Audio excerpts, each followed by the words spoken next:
bagong business. Si Daniel Padilla, what is his business?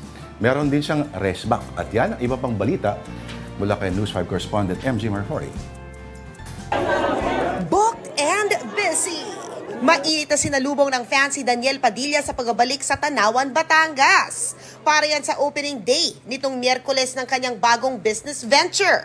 Yan ang world-class sa immersive theme park na ito, kung saan din siya nag-celebrate na kanyang birthday just last Sunday. Dagdag negosyo ito ni Daniel, kasunod ng itinayo niyang food business sa Dubai. Businessman era ka ngayon, pwede ba natin pag-usapan? Wala namang mga ganong era, tumatanda lang tayo.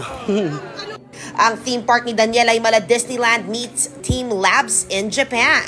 Plano rin ito maging biggest in Southeast Asia. Dito raw madalas si Daniel itong mga nakaraang buwan as a hands-on co-owner. Siyempre doon tayo sa mas creatives, conceptualized, diba? Mas doon naman ako.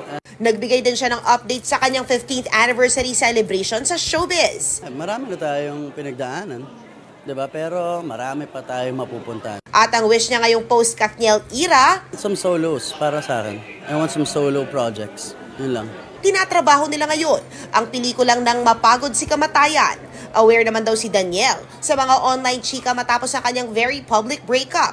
Nagpapasalamat siya sa mga patuloy na sumusuporta, pero may sagot naman ang aktor sa mga nagbibigay ng kahulugan ng netizens sa pagkanta niya ng Hinahanap-hanap Kita nang makijam sa kanyang post-birthday party. Ang OA ng mga, masyadong OA yung mga tao. Nag-i-enjoy lang ako kumanta.